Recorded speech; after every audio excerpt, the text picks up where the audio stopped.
Margaret Henderson never thought retirement would feel so perfect.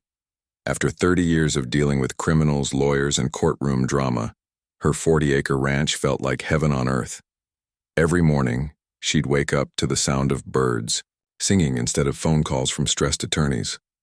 The air smelled like wildflowers and fresh grass, not stale coffee and legal briefs. Her ranch sat at the end of a winding dirt road, surrounded by rolling hills and old oak trees. The house itself was nothing fancy, just a cozy 2-story farmhouse painted white with blue shutters. But Margaret loved every inch of it. She'd bought the place 15 years ago when it was falling apart, and slowly brought it back to life. The old wooden fences got fresh paint, the pastures were cleared and reseeded, and she even built a small stable for the 3 horses she rescued from a closing ranch nearby. But the real treasure of her property was something she never expected to find. Hidden behind overgrown bushes and tangled vines was an old stone bridge that crossed Miller Creek. The creek wasn't much, just a gentle stream that wound through her land. But that bridge was something special. Made of hand-carved stone blocks, it looked like something from a fairy tale. When Margaret first discovered it, she was amazed by the craftsmanship. Every stone was perfectly placed, and despite being over 100 years old, the bridge was still solid as a rock. Margaret spent months researching the bridge's history. She learned it was built in 1892 by German immigrants who owned the land before it was divided up. The bridge connected the main farmhouse to the pastures on the other side of the creek, making it easier for farmers to move their cattle and equipment. What she discovered next made her jaw drop. The bridge was actually listed on the National Register of Historic Places. Some historian had documented it years ago as one of the finest examples of 19th-century stone masonry in the county. Getting the bridge restored became Margaret's passion project. She hired specialists who knew how to work with old stone, and they spent 2 years carefully cleaning each block and repairing the mortar. They used the same techniques and materials that the original builders would have used. When they finished, the bridge looked exactly like it did over a century ago, but now it was strong enough to last another 100 years. Margaret made sure to keep all the paperwork proving the bridge's protected status. She had certificates from the National Park Service, letters from the State Historic Preservation Office, and documentation showing that any changes to the bridge would require federal approval. She kept copies in her house, in her lawyer's office, and even in a safety deposit box. This bridge wasn't just pretty, it was legally protected by the federal government. Life on the ranch was exactly what Margaret needed after decades of high-stress work. Most of her neighbors had no idea what she used to do for a living. When people asked, she just said she was retired from government work. They called her Maggie, and she was happy to be just another local resident. She'd shop at the small grocery store in town, chat with farmers at the feed store, and wave to neighbors when she drove by. Nobody knew that quiet, friendly Maggie had spent the last 20 years as a federal judge, making decisions that affected thousands of people. Margaret loved her anonymity. For the first time in decades, she could go to the post office without people wanting to talk about their legal problems. She could eat at the local diner without lawyers trying to approach her table. She could just be a regular person living a quiet life with her horses and her garden. The peace lasted for years. Margaret settled into a comfortable routine of caring for her animals, maintaining her property, and enjoying the simple pleasure of watching the seasons change. Spring brought wildflowers along the creek banks. Summer meant long evenings sitting on her porch, listening to the water flow under her beautiful stone bridge. Fall painted the oak trees in brilliant colors that reflected in the creek. Winter was quiet and peaceful, with snow making everything look like a Christmas card. But change was coming to Margaret's peaceful corner of the world. About 5 years ago, developers bought the land next to her ranch and started building houses. Not just any houses. These were big, expensive homes with manicured lawns and 3-car garages. The new neighborhood was called Willowbrook Estates, and it attracted wealthy people from the city who wanted to live in the country, but still have all the modern conveniences. At first, Margaret didn't mind the new neighbors. The construction was noisy for a while, but she understood that growth was inevitable. Some of the new residents seemed nice enough. They'd wave when they drove past her ranch, and a few even complimented her on how well-maintained her property looked. The problem started when the new homeowners decided they needed a homeowners association. Margaret understood why they wanted. 1. Their houses were expensive and they wanted to protect their property values. But since her ranch had been there for over a century, long before their neighborhood existed, she wasn't part of their HOA and didn't have to follow their rules. Or so she thought. The Willowbrook Estates HOA started small, just making sure people kept their grass cut and didn't paint their houses weird colors. But as more people moved in, the HOA got more ambitious. They hired a management company, elected officers, and started making more rules about everything from fence heights to what kind of mailboxes people could have. Margaret watched all this happening from her ranch and felt grateful that she didn't have to deal with it. She'd always believed that people should be able to do what they wanted with their own property, as long as they weren't hurting anyone. Her ranch was her private sanctuary, and she intended to keep it that way. Little did Margaret know that her quiet, peaceful life was about to be turned upside down. The same bridge that brought her so much joy, the historic stone bridge that connected her past to her present, was about to become the center of a battle that would shock everyone involved. As Margaret sat on her porch that evening, watching the sunset reflect off the stone walls of her beloved bridge, she had no idea that someone was already planning to destroy it. She couldn't imagine that anyone would be bold enough to challenge a federal judge or foolish enough to tear down a federally protected historic structure. But sometimes the most dangerous enemies are the ones who don't know who they're dealing with. And sometimes the quietest people have the loudest voices when they're finally pushed too far. Margaret's peaceful retirement was about to come to an end, but the fight that was coming would remind everyone why you should never underestimate someone just because they choose to live quietly. The first sign of trouble came on a Tuesday morning when Margaret found an official-looking envelope in her mailbox. The return address said, Willowbrook Estates HOA Management in bold letters. Margaret frowned as she opened it, wondering why. The neighborhood association would be writing to her. After all, her ranch wasn't part of their community. The letter was signed by someone named Brad Kowalski, who introduced himself as the newly elected HOA president. Margaret had never heard of him, but his tone was immediately demanding and rude. The letter stated that her antiquated bridge structure was visible from several homes in Willowbrook Estates and was negatively affecting their property values. It demanded that she remove the bridge within 30 days to comply with community aesthetic standards. Margaret read the letter 3 times, each time getting more confused and annoyed. How could someone demand that she tear down a bridge on her own property? A bridge that had been there for over a century, long before their fancy neighborhood even existed? She set the letter aside and tried to forget about it, assuming it was some kind of mistake that would sort itself out. But Brad Kowalski wasn't giving up that easily. A week later, another letter arrived, this one even more demanding than the first. Kowalski wrote that Margaret's failure to respond showed clear disrespect for community standards. He threatened to take appropriate legal action if she didn't comply immediately. The letter also mentioned that several homeowners had complained about the unsightly old bridge during HOA meetings. This time, Margaret decided to respond. She wrote a polite but firm letter explaining that her property predated their neighborhood by more than 100 years, making her exempt from any HOA rules. She included copies of her property deed, which clearly showed her land boundaries, and documentation proving the bridge's status as a federally protected historic structure. She thought that would be the end of it. She was wrong. Kowalski's response came back within days, and his tone had shifted from demanding to downright nasty. He dismissed her historic documentation as irrelevant paperwork and claimed that all properties in the area were subject to HOA oversight, regardless of when they were built. He wrote that her stubborn refusal to cooperate was forcing the HOA to consider more serious measures. Margaret tried calling the HOA office to speak with someone reasonable, but she kept getting transferred to Kowalski himself. During their first phone conversation, his arrogance was shocking. He interrupted her constantly, talked down to her like she was a child, and refused to listen to her explanations about the bridge's protected status. "Look, lady," Kowalski said during one particularly frustrating call, I don't care how long. That old pile of rocks has been there.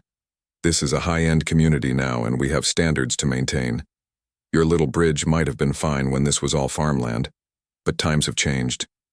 Margaret tried to stay calm. Mr. Kowalski, I understand your concerns about property values, but this bridge is legally protected by federal law. I can't just tear it down even if I wanted to. Kowalski laughed dismissively. Federal law? Come on. It's just an old bridge on some ranch lady's property. Nobody in Washington cares about your little creek crossing. The more Margaret tried to reason with him, the more condescending he became. He clearly saw her as just another elderly resident who didn't understand modern real estate values. During one call, he actually said, "Maybe you should consider selling your property to someone who understands what this community is trying to achieve." Margaret realized that Kowalski had done his homework on everyone except her. He knew which neighbors worked in the city who had kids in local schools and who might cause trouble for the HOA. But somehow, he'd never bothered to learn what Margaret's background was.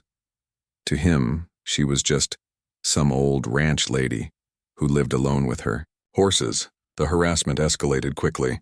Kowalski started showing up at Margaret's property unannounced, claiming he needed to inspect the bridge for safety violations. He'd walk around taking pictures and making notes, acting like he had some kind of authority over her land. When Margaret told him he was trespassing, he'd wave some official-looking papers and claim the HOA had inspection rights over structures visible from member properties. The HOA hired a lawyer who sent increasingly threatening letters. Each one claimed that Margaret was in violation of various community standards and demanded higher and higher fines. First, it was $500 for non-compliance. Then it jumped to $2,000 for continued violations. Eventually, they were demanding $50,000 in community impact fees, plus immediate bridge removal. Margaret showed the letters to her own attorney, who was shocked by their aggressive tactics. "I've seen pushy HOAs before," he told her, "but this is beyond anything I've encountered. They have absolutely no legal authority over your property." But legal authority didn't seem to matter to Kowalski. He started organizing his neighbors against Margaret, spreading rumors that she was refusing to cooperate with reasonable requests, and was hurting everyone's property values with her stubbornness. He held special HOA meetings where he'd show pictures of Margaret's bridge and talk about how it didn't fit their vision for the community.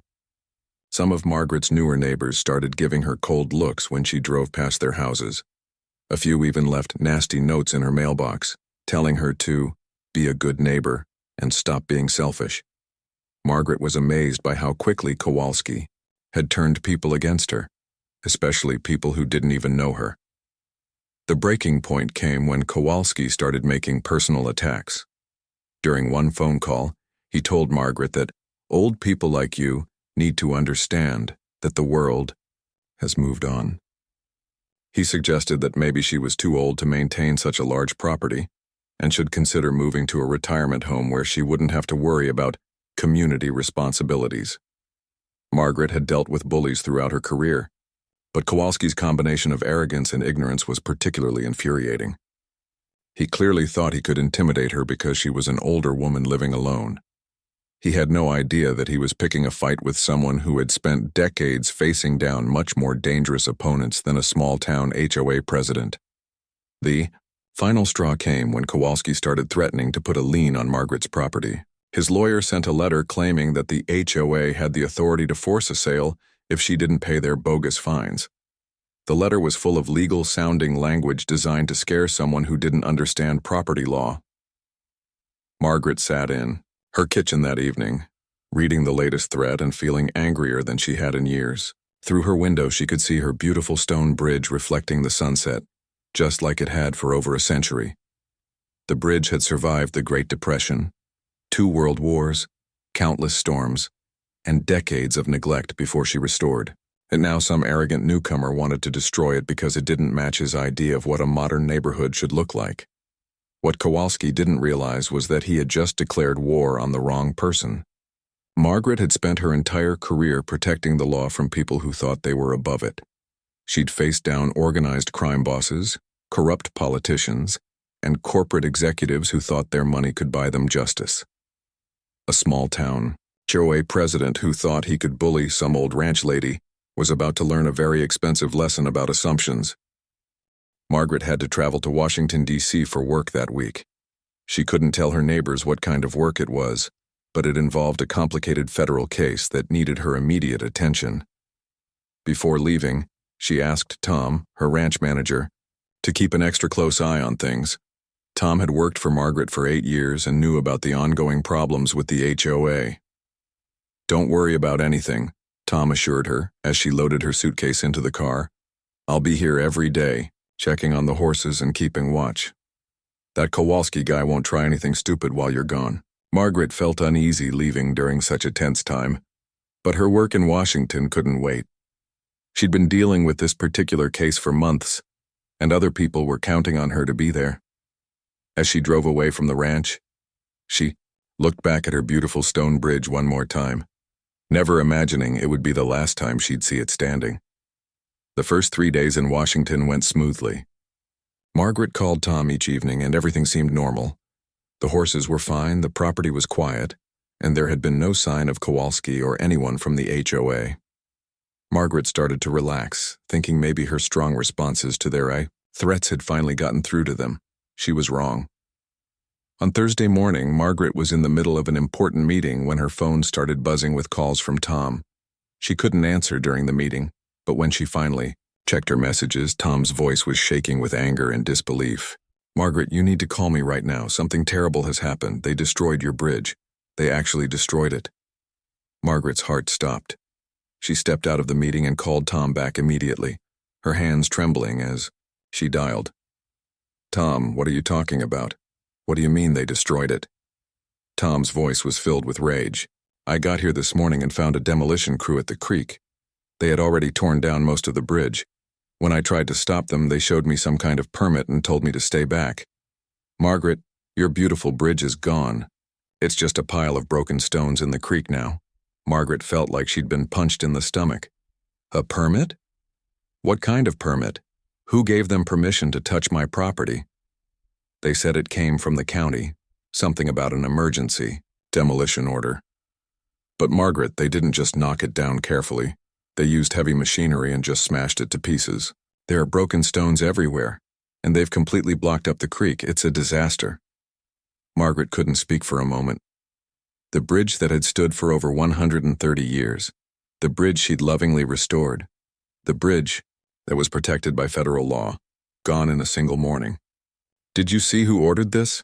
she finally managed to ask. "Oh, I saw him all right. Kowalski was here with some other HOA people standing around like they owned the place. When I confronted him, he just smiled and said, 'Some people need to learn that community standards come first.' He acted like he'd done something heroic." Margaret felt a rage building inside her unlike anything she'd experienced in years, but she forced herself to stay calm and think clearly. "Tom, I need you to take pictures of everything.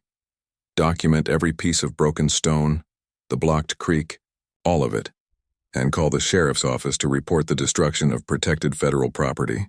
"Already done," Tom replied. "I took hundreds of photos and the sheriff is on his way. But Margaret, I'm so sorry. I should have been here earlier. If I'd arrived an hour sooner, maybe I could have stopped them. This isn't your fault, Tom. They planned this for when I was away. They knew exactly what they were doing."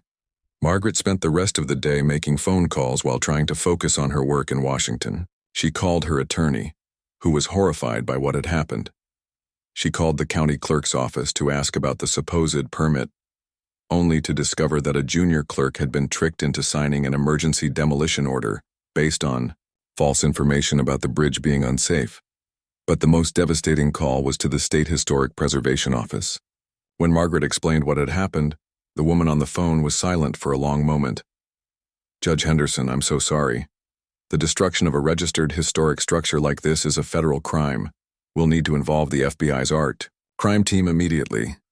Margaret flew back home the next day, cutting her Washington trip short. As her plane descended, she tried to prepare herself for what she would see, but nothing could have prepared her for the reality. Where her beautiful stone bridge had once stood, there was now just chaos. Broken pieces of hand-carved stone were scattered throughout the creek bed and along both banks. Some of the larger stones had been crushed into small pieces by the demolition equipment. The careful restoration work that had taken 2 years to complete was destroyed in a matter of hours. But the destruction went beyond just the bridge itself. The demolition crew had driven their heavy equipment right through Margaret's pasture, leaving deep ruts in the grass. They'd knocked down several fence posts and damaged the natural flow of the creek. Oil and hydraulic fluid from their machinery had leaked into the water, creating an environmental mess. Tom met Margaret at the creek, his face grim.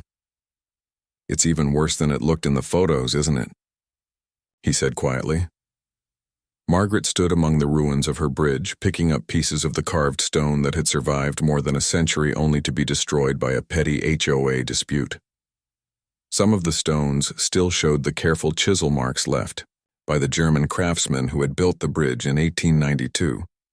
"They didn't just tear it down," Margaret said, her voice tight with controlled anger. "They obliterated it.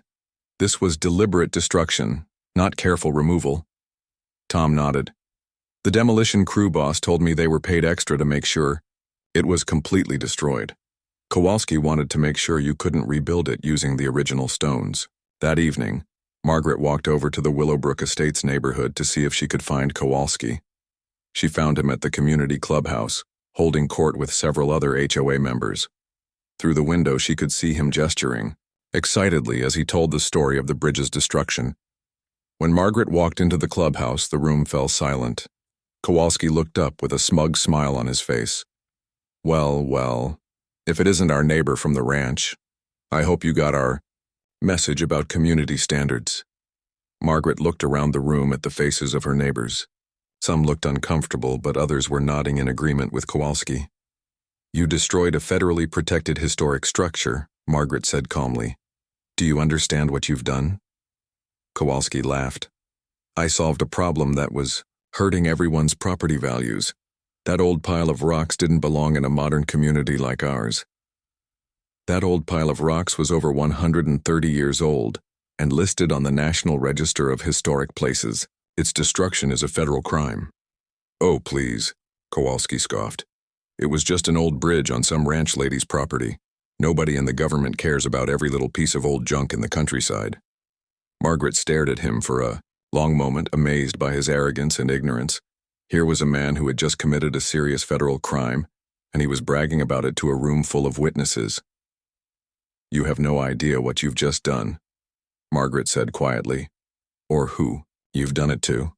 Kowalski's smile widened. "Are you threatening me? Because I should warn you, we've got lawyers too. Good luck trying to take on an entire homeowners association." Margaret turned and walked out without another word. She had heard enough. Tomorrow, Kowalski and his friends were going to learn that some mistakes can't be undone, and some people are much more dangerous than they appear. Margaret didn't sleep much that night. She sat on her porch in the darkness, staring at the empty space where her beautiful bridge used to be. The moonlight reflected off the scattered stones in the creek, creating a haunting reminder of what had been lost. But Margaret wasn't just grieving anymore. She was planning. At 6 in the morning, she made her first phone call, not to her local attorney, not to the sheriff's office, but to a number that very few people in the country had access to. The phone rang twice before a professional voice answered. "FBI Art Crime Team, Agent Rodriguez speaking." "Agent Rodriguez, this is Federal Judge Margaret Henderson. I need to report the destruction of a federally protected historic structure on my property." There was a brief pause. "Judge Henderson? Ma'am, I'll need to transfer you to our supervisor immediately. Can you hold, please?" Within minutes, Margaret was speaking to the head of the art crime team. The conversation was short and to the point. The destruction of a National Register property was a serious federal offense, especially when it involved fraud and conspiracy.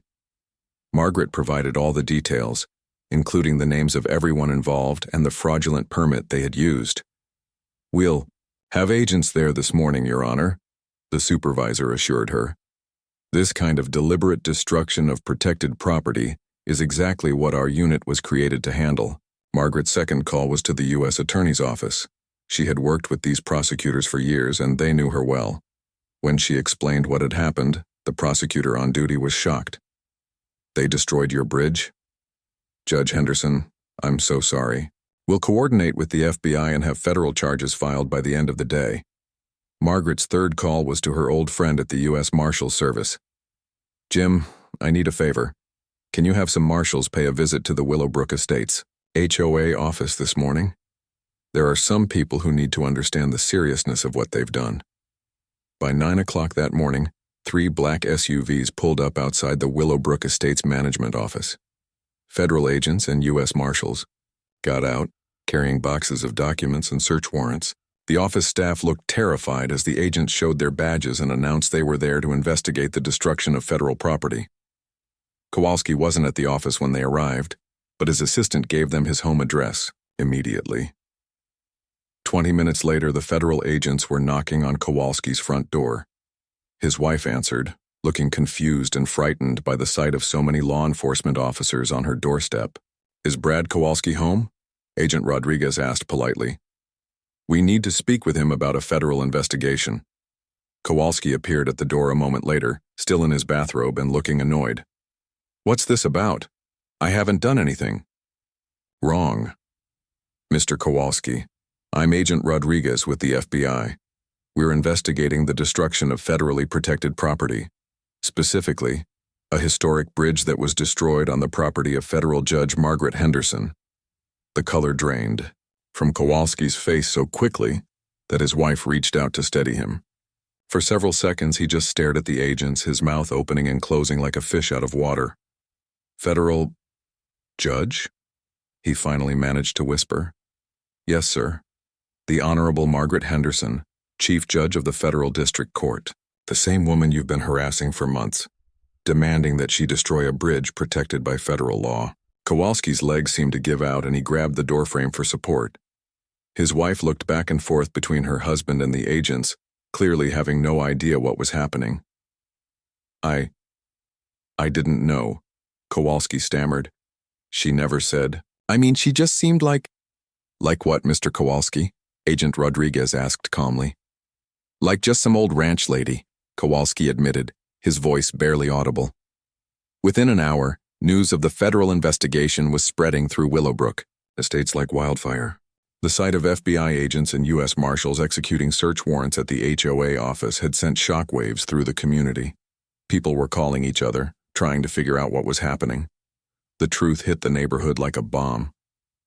Their quiet neighbor, the woman they had been calling just some old ranch lady, was actually one of the most powerful federal judges in the state. The woman Kowalski had been bullying and threatening was the same person who had presided over major federal cases that made national news. Margaret's mailbox started filling up with apology letters from neighbors who had supported Kowalski's campaign against her. People who had left nasty notes about her stubbornness were now terrified that they might be in legal trouble too.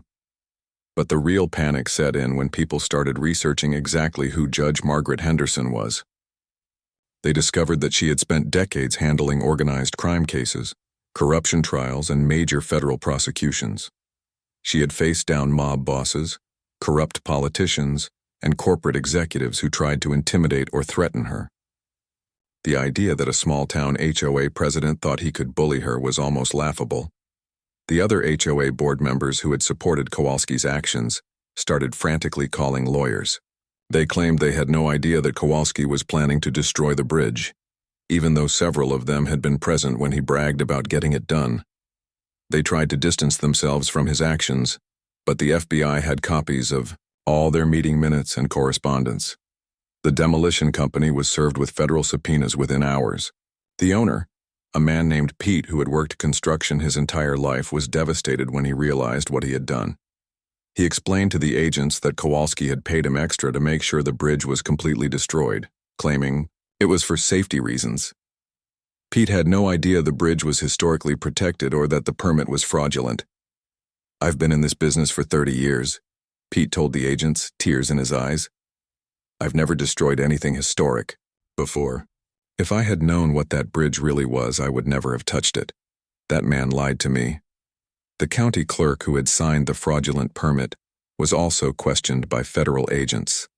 The young clerk, barely out of college, broke down when, She realized she had been tricked into authorizing the destruction of a federally protected structure. Kowalski had presented her with fake documents claiming the bridge was unstable and dangerous, and she had signed the emergency order without properly verifying the information. As word spread beyond Willowbrook Estates, the local media picked up the story. The headline in the county newspaper read, "Local HOA President Destroys Federal Judge's Historic Bridge." By evening, the story had made regional news, and reporters were calling Margaret's house asking for interviews. Margaret declined all media requests, but the story kept growing. People couldn't believe that someone had been foolish enough to pick a legal fight with a federal judge, especially over something as clearly protected as a historic bridge. The story had everything: an arrogant villain, an innocent victim, historic preservation, and the perfect twist ending when the victim's true identity was revealed. The most devastating moment for Kowalski came when he realized that Margaret had been trying to resolve the situation peacefully from the very beginning. She had sent him documentation proving the bridge's protected status. She had patiently explained the legal issues. She had tried multiple times to educate him about why his demands were impossible to fulfill. If Kowalski had bothered to research his opponent, or if he had simply listened to her explanations, none of this would have happened. Instead, his arrogance and assumptions had led him to commit a serious federal crime against one of the most powerful judges in the region. As federal agents continued their investigation, examining every document and interviewing every witness, Kowalski sat in his living room staring at the wall. His wife had barely spoken to him since learning the truth. His neighbors were avoiding him. His phone was ringing constantly with calls from reporters and lawyers. The man who had been so confident about bullying some old ranch lady was about to learn that justice comes in many forms, and federal judges have very long memories. The federal investigation moved faster than anyone expected. Within 2 weeks, FBI agents had built a rock-solid case against Kowalski and his accomplices. They had recordings of phone calls, copies of threatening letters, witness statements, and even security camera footage from a neighbor's house that showed the demolition in progress. Margaret watched the legal process unfold with a mixture of satisfaction and sadness. She was glad that justice was being served, but nothing could bring back her beloved bridge. Still, she was determined to make sure that everyone involved understood the consequences of their actions. The first domino to fall was the county clerk who had signed the fraudulent permit. She was charged with negligent destruction of federal property and lost her job immediately. During her court appearance, she broke down in tears as she apologized to Margaret. "Your Honor, I'm so sorry. I had no idea what I was signing. Mr. Kowalski showed me documents saying the bridge was going to collapse and hurt someone. I thought I was preventing an accident." Margaret felt sorry for the young woman, who was clearly more naive than malicious. She spoke to the prosecutor about offering a plea deal that would involve community service instead of jail time, as long as the clerk agreed to testify against Kowalski. The demolition company owner, Pete, was also charged, but his cooperation with the investigation earned him a lighter sentence. He provided detailed testimony about how Kowalski had lied to him about the permit and paid him extra money to make sure the bridge was completely destroyed. "Judge Henderson," Pete said during his court appearance, "I know I can't undo what I did, but I want you to know that I've been losing sleep over this every night. In 30 years of construction work, I've never destroyed anything that mattered to someone the way that bridge mattered to you." Margaret appreciated his genuine remorse, but she made it clear that ignorance wasn't an excuse. "Mr. Peterson, part of being a professional contractor is verifying permits and understanding what you're being asked to destroy. This should be a lesson for your entire industry." The 3 HOA board members who had supported Kowalski's actions tried to claim they were innocent victims, but their own meeting minutes proved otherwise. The FBI had found records showing they had voted to approve aggressive action against Margaret and had even discussed hiring lawyers to force her to sell her property. During their arraignment, they tried to distance themselves from Kowalski, claiming they had no idea he was planning to actually destroy the bridge. But their own emails told a different story. One board member had written to Kowalski saying, "Whatever it takes to get rid of that eyesore, you have my full support." But the biggest legal consequences fell on Kowalski himself. He was charged with conspiracy to destroy federal property, fraud, harassment, and civil rights violations. The federal prosecutor painted a picture of a man who had used his position of authority to systematically terrorize an elderly woman, never bothering to learn who she really was or what legal protections her property enjoyed. Margaret attended Kowalski's sentencing hearing, sitting quietly in the back of the courtroom as his lawyer tried to argue for leniency. The lawyer claimed that Kowalski was just trying to protect his neighbor's property values and had made an honest mistake about the bridge's legal status. The federal judge handling the case wasn't buying it. "Mr. Kowalski, this wasn't an honest mistake.